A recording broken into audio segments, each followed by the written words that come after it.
Feminine Soul Reset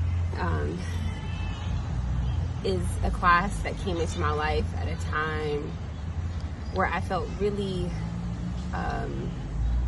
lost, and I didn't understand my purpose.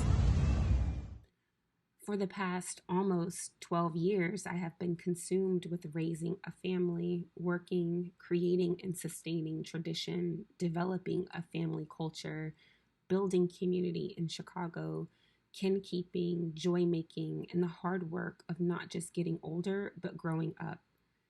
And for almost all of that time, I felt like I could force my vision for myself and my family into fruition, which basically meant I was more often than not living in a constant state of discontent.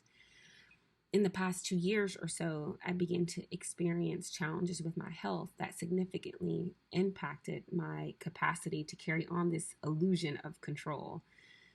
And I felt like I was failing at being a mother, an advocate for my children, my body, and my marriage.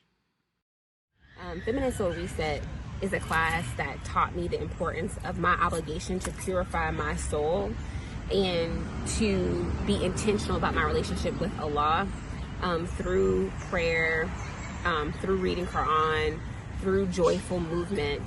And it gave me something to look forward to every week, to explore these concepts and ideas with a small group of women who were challenging themselves in the same way.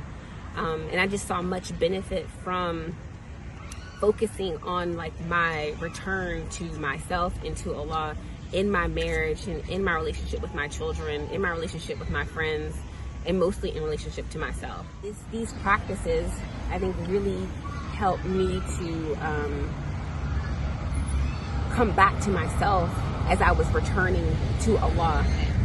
You met with Umm Zakiyyah 101. Can you talk about that?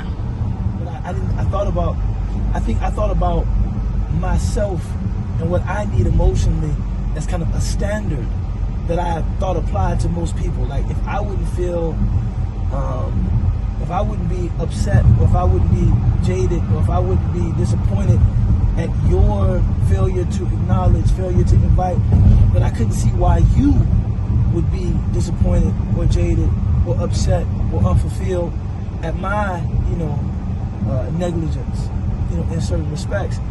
And one of the most important lessons that came out of my 2 conversations with Zakiyyah is that the man and the woman are different in this regard. That for a man, as long as his partner is not actively harming him, that could be enough to sustain, a functional relationship. But for the woman, the man has to do more than just not actively harm her. He has to actually assume, a comprehensively protective role, in her life. And I think she used the verse "Ar-rijalu qawwamuna 'ala an-nisa" to elucidate that point. And I think that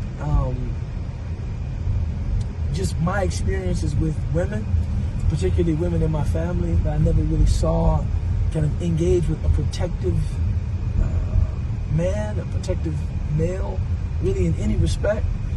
I think I thought of women as kind of like men emotionally, but just with, I guess some very distinct features that made them women.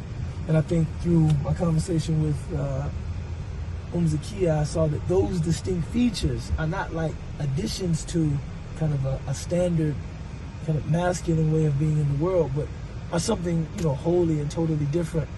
And, I wanted to become more intentional about trying to be protective of my wife emotionally, just like I try to provide for her and protect her physically.